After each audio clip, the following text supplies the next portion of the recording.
নমস্কার, আপনারা দেখছেন চেতনা টিভি। আপনাদের সঙ্গে রয়েছে আমি স্মৃতি। যে কোনো পরীক্ষায় কঠিন হয়, কোনো পরীক্ষায় সহজ নয়, সহজ করে নিতে হয়। কম্পিটিটিভ এক্সাম, যে পরীক্ষার মধ্যেই প্রতিযোগিতার নাম রয়েছে, সেই এক্সাম, সেই পরীক্ষা স্বাভাবিকভাবে বলাই বাহুল্য যে কঠিন থেকে কঠিনতর হবে। কিন্তু রাইস এডুকেশনের স্টুডেন্টসদের কাছে সেই এক্সাম, সেই পরীক্ষা, সেই কম্পিটিটিভ পরীক্ষাগুলি অনেক সহজতর করে দেওয়া হয়, করে দেয় রাইস এডুকেশন। এবং আপনাদের চেষ্টা, আপনাদের সমস্ত কিছুই সব মিলিয়ে কিন্তু সাফল্য আসে রাইস এডুকেশনের স্টুডেন্টসদের কাছে। আর তার জন্য একটু ধৈর্য, একটু একাগ্রতা, সঙ্গে যায় কঠোর পরিশ্রম, চেষ্টা, এবং সঙ্গে তো রাইস এডুকেশনের গাইডলাইন রয়েছে। আজ রাইস এডুকেশনের অনলাইন ক্লাসে আজ আমরা থাকব ইকোনমিক্সের ক্লাসে। আমাদের সঙ্গে রয়েছেন রাইস এডুকেশনের টিচার স্যার সিদ্ধার্থ সরকার। স্যার স্বাগত রাইস অনলাইন ক্লাসে। এর আগে মার্কেট রেভিনিউ নিয়ে আমরা আপনার ক্লাস করেছি। স্যার আজকে কোন টপিকে ইকোনমিক্সে আমরা আজকে আমরা ফাইন্যান্সিয়াল সিস্টেমের আলোচনা করব। যে কোনো অর্থনৈতিক যে স্ট্রাকচারটা, সেই স্ট্রাকচারটা অনেকটাই দাঁড়িয়ে থাকে এই ফান্ড ট্রান্সফার, টাকা এক জায়গা থেকে আরেক জায়গায় পাঠানো, যেটা পুরোপুরি নির্ভর করছে ফাইন্যান্সিয়াল সিস্টেমের উপরে। আমরা আজকে সেই ফাইন্যান্সিয়াল সিস্টেম দেখে নেব। ওকে স্যার, তাহলে আমরা ডাইরেক্ট ক্লাস শুরু করতে পারি। ওকে, আমরা যেটা দেখব আজকে সেটা হচ্ছে ফাইন্যান্সিয়াল সিস্টেম।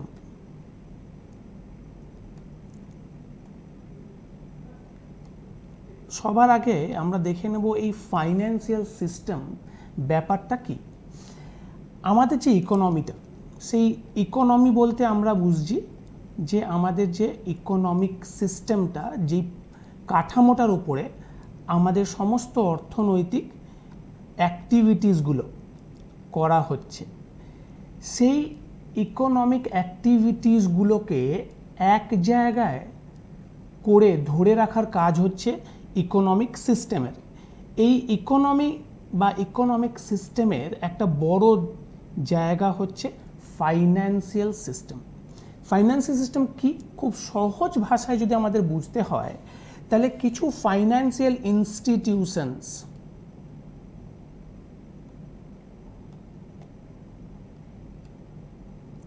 ফাইন্যান্সিয়াল ইনস্টিটিউশনস কোনগুলোকে বলবো আমরা? স্বাভাবিকভাবেই যারা অর্থ নিয়ে লেনদেন করে। সবার আগে আমাদের মাথায় কার নাম আসবে? ব্যাংকস। যেই কমার্শিয়াল ব্যাংকস, যেখানে আমরা টাকা জমা রাখছি, আবার প্রয়োজন হলে লোনও পাচ্ছি, সেই কমার্শিয়াল ব্যাংকসগুলো।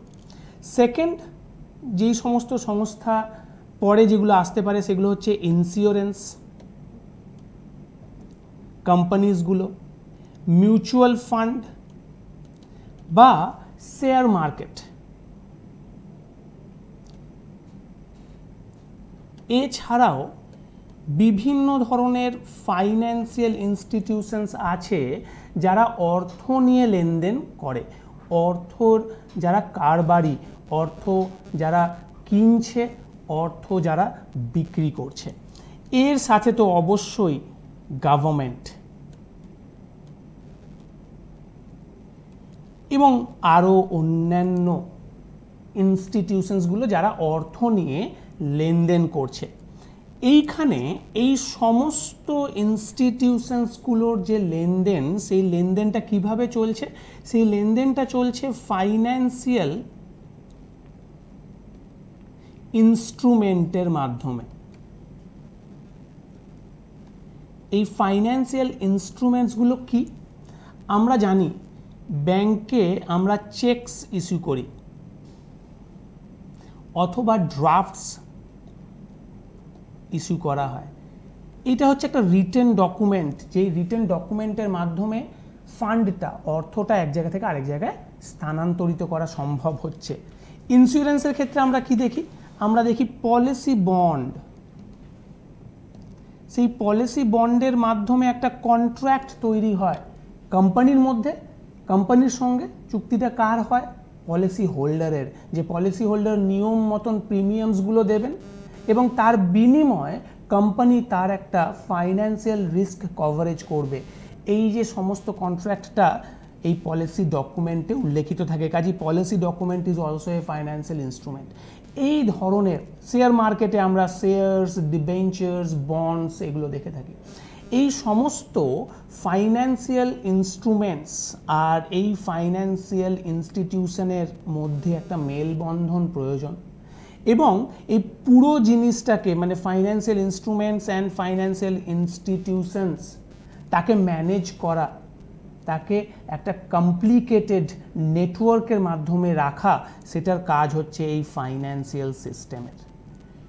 ফাইন্যান্সিয়াল সিস্টেমের মাধ্যমে যেটা হয়, যেই জিনিসগুলো আমরা করার চেষ্টা করি সেইগুলো হচ্ছে, প্রথমতই আমাদের অর্থনীতিতে দুই ধরনের লোক থাকে। প্রথম ধরনের গ্রুপকে আমরা বলি সেভার্স। সেভার্স মানে যারা আয় করছে, আয় করে খরচ করছে, খরচের পর তাদের আয়ের যেটা উদ্বৃত্ত এক্সেস অ্যামাউন্ট তারা সেটা অন্য জায়গায় জমা রাখছে, maybe bank, maybe mutual fund, maybe insurance, maybe real estate, maybe gold, anything তারা জমা করছে তাদের আয়ের উদ্বৃত্তটা, তারা হচ্ছে সেভার্স। তারা সাপ্লায়ার অফ ফান্ড। ফান্ড কোথা থেকে আসবে? এই সেভার্সদের থেকে আসবে। সেকেন্ড গ্রুপটাকে আমরা পাই ইনভেস্টার্স। ইনভেস্টার্স কারা? যারা টাকা চাইছে কি জন্য? নিজের ব্যবহারের জন্য না, কিন্তু তারা টাকাটা নিয়ে, ফান্ডটা নিয়ে কোনো কিছু প্রোডাকশন করবে, সেই প্রোডাক্টটাকে তারা মার্কেটে নিয়ে যাবে বিক্রি করতে, যেই মার্কেট আমরা দেখেছি। তো এই ইনভেস্টার্সদের কাছে ফান্ড শর্টেজ আছে, তারা ফান্ড ডিমান্ড করছে, এবং সেভার্সদের কাছে ফান্ড এক্সেস আছে, তারা ফান্ড সাপ্লাই করছে। এবং এই যে ফান্ডের সাপ্লাই আর ডিমান্ডটাকে তো ম্যাচ করাতে হবে, সেই ম্যাচটাই কিন্তু করাবে আমাদের ফাইন্যান্সিয়াল সিস্টেম।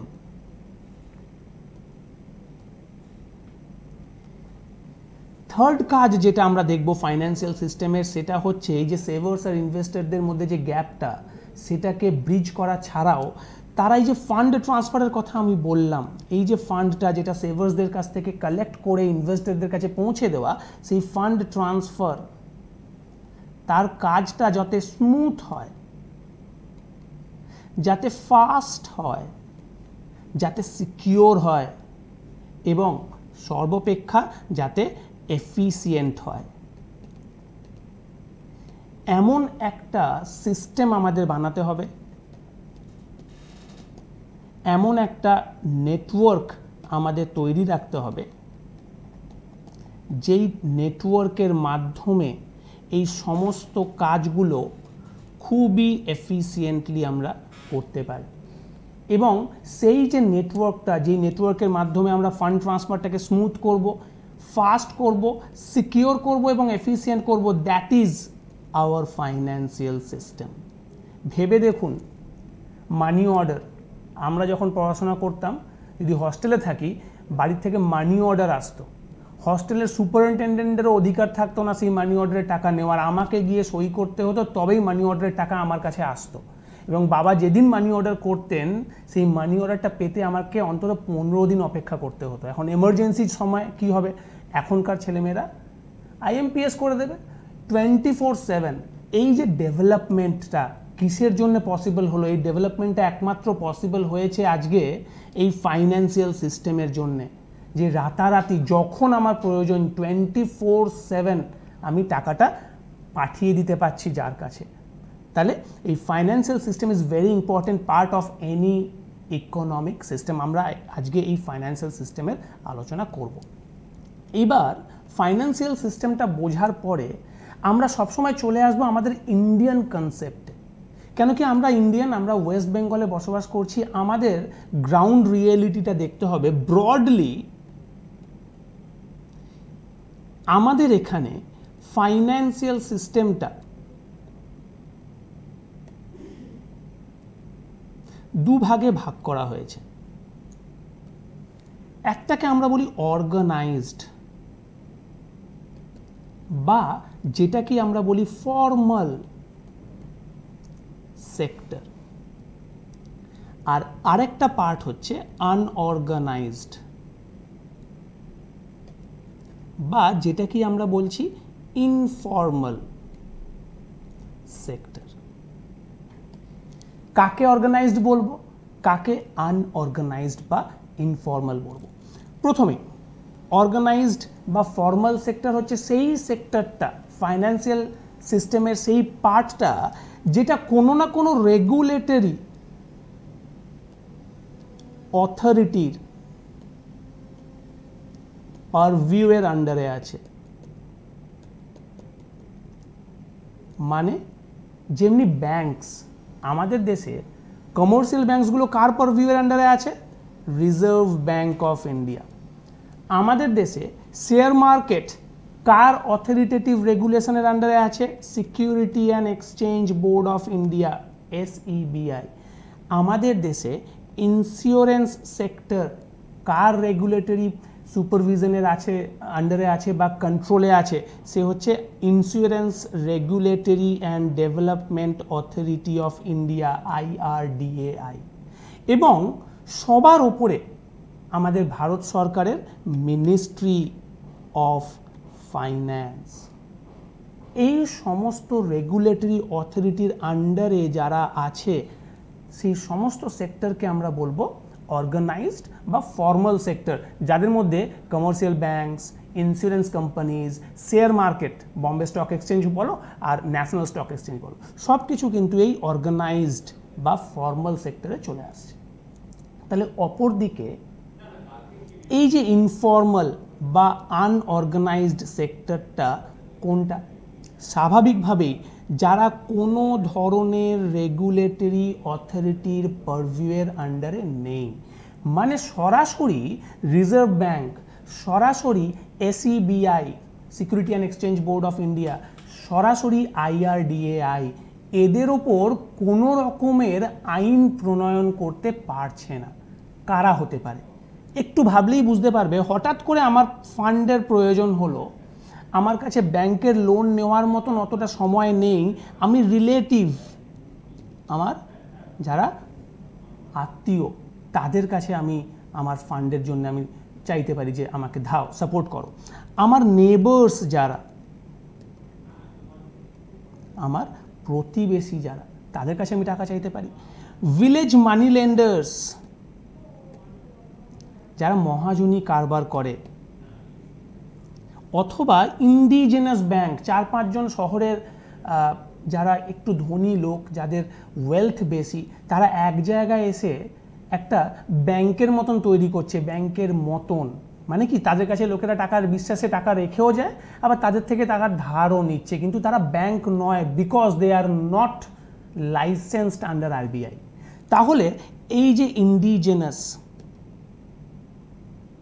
ব্যাংকার্স, এদের থেকে যখনই আমরা ফান্ড চাইছি তখন কিন্তু এরা কোনো নিয়ম মানছে না, এদের নিজস্ব একটা নিয়ম আছে, কাজে তারা কিন্তু এই পারভিউয়ের আন্ডারে আসছেন না।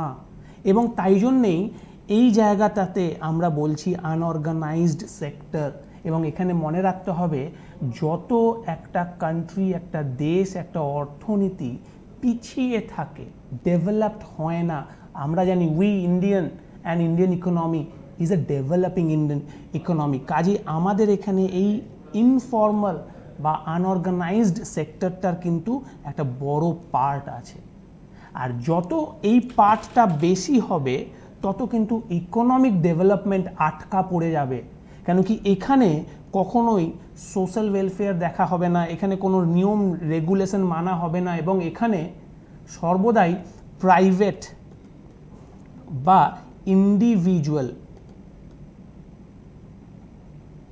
প্রফিট, স্বার্থ, সেটাই আসল হয়ে যাবে।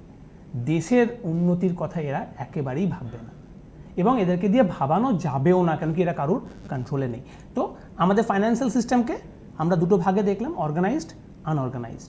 এইখান থেকে এত দূর আমরা যা যা আলোচনা করলাম, এখান থেকে প্রশ্ন আসে ফাইন্যান্সিয়াল সিস্টেমের কাজ কি? সবচেয়ে বড় কাজ সেভার্স, ইনভেস্টরদের এক জায়গায় আনা, একটা পেমেন্ট সিস্টেম তৈরি করা। ওই যে বলেছিলাম যে আমরা যে পেমেন্ট করছি, এখন দেখো ক্যাশ নিয়ে যেতে হচ্ছে না আমাদের, আমরা ওই ভীম অ্যাপ, QR কোড স্ক্যান করে আমরা পেমেন্ট করে দিচ্ছি। এমনকি POS, পয়েন্ট অফ সেলে আমাদের কার্ড সোয়াইপ করতে লাগছে না, ওয়ালেটে কার্ড থাকছে আর সেই কার্ড রিড করে নিচ্ছে, আপ টু 2000 রুপিস, কিন্তু কোনো পিন লাগছে না। সো হ্যাঁ, there are demerits but there are merits also. So এই যে ডেভেলপমেন্টটা সম্ভব হয়েছে কিন্তু এই ফাইন্যান্সিয়াল সিস্টেমের জন্যে। এবং তারপরে প্রশ্ন আসে যে ভারতে ফাইন্যান্সিয়াল সিস্টেমের আর কটা ভাগ আছে ব্রডলি, তো আমরা দেখেছি সেখানে অর্গানাইজড অ্যান্ড আনঅর্গানাইজড। অর্গানাইজ সেক্টরে আমরা কাদের দেখলাম, যারা পারভিউর আন্ডারে আছে, কমার্শিয়াল ব্যাঙ্কস আছে, শেয়ার মার্কেটস আছে, ইন্স্যুরেন্স কোম্পানিজ আছে। আনঅর্গানাইজ সেক্টরে আমরা দেখেছি রিলেটিভস, নেবার্স, মানি লেন্ডার্স, ইন্ডিজেনাস ব্যাঙ্কার্স, যারা কিন্তু কোনো অথরিটিভ কন্ট্রোলে নেই। তাহলে আমরা এর পরে যেটা দেখব, ফাইন্যান্সিয়াল সিস্টেমের তলায় যেই মানি মার্কেট বা ক্যাপিটাল মার্কেট মানে ফাইন্যান্সিয়াল মার্কেটের আলোচনায় আমরা যাব।